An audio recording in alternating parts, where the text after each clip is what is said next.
Well, it's important to keep jazz alive for our young people because, first of all, we are talking about African American classical music. And we call it jazz, but I like to call it, or it is African American classical music. And our young people today in the educational system, they're just not exposed to this music we call jazz or African American classical music.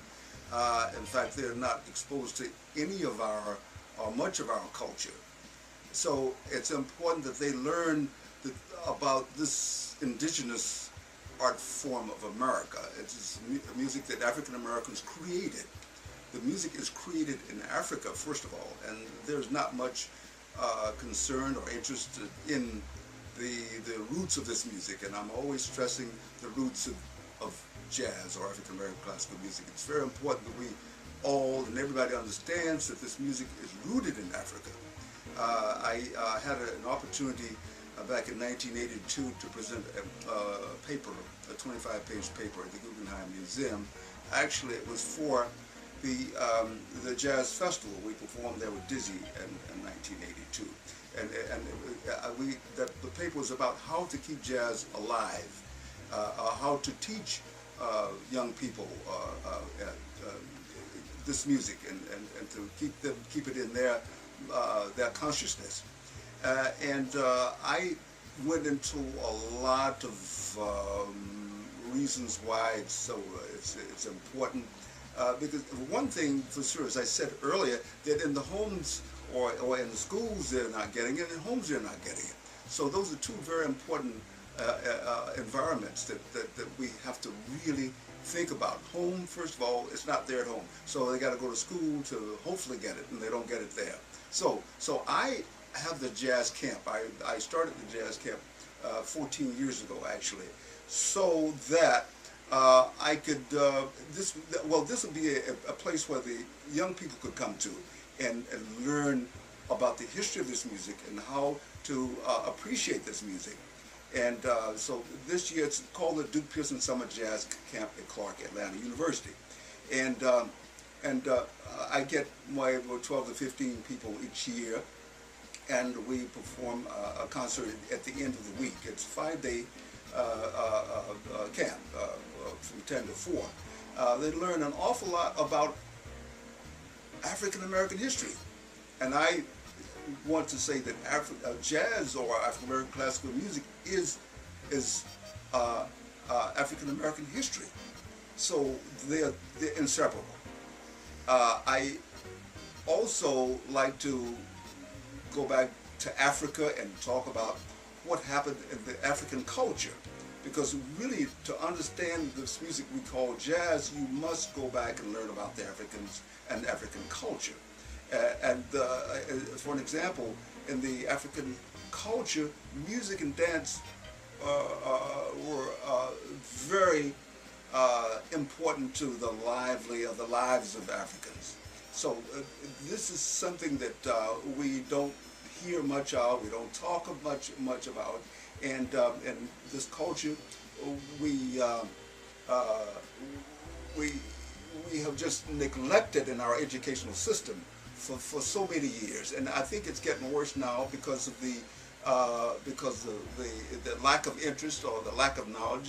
The teachers basically don't teach this music, and the culture is saturated with rap music and hip hop music. And rap music, I have to always sort of give a little background on rap music, because most people have no idea as to where rap came from. Rap is an African American expression. It's an African expression. Actually, the griot in Africa was a storyteller. The guy could tell the lineage of the village. So that's important that they know. But what bothers me about the rap situation now is that it's degrading. It's a bad representation for our people, for young people.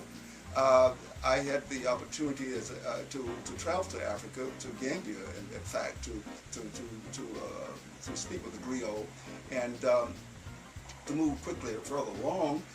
In the 1920s and 1930s, is we call that. I have a CD called the Roots of Rap, and nobody said the Roots of Rap. That's 1980s, but that's not true. I have recordings of the Roots of Rap, 1920s and 30s. And I also had an opportunity to meet with or to be on stage with as another with another group with Louis Jordan, and that's different. That's different. Nobody knows about Louis Jordan because that's rap. That's 1940s rap. You see. So once you go back and you can relate and associate, then you can find out what that's all about. And that's jazz. It's jazz, and it's history. It's the history of our culture. And this is back to what you asked me about, is why is it important? Yes, it is so important. Then you learn about who you are and where you learn about your roots, basically.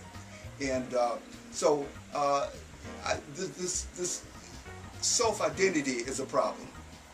We have to learn to identify ourselves with our culture that's so important to the world culture. In fact, we must remember that Africa was the cradle of civilization.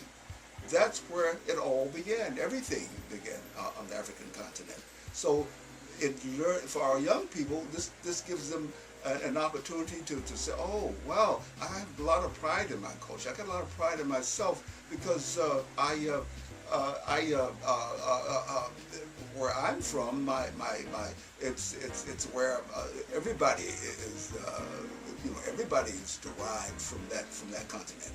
So actually, hopefully, I'm answering your question in a very short, concise way.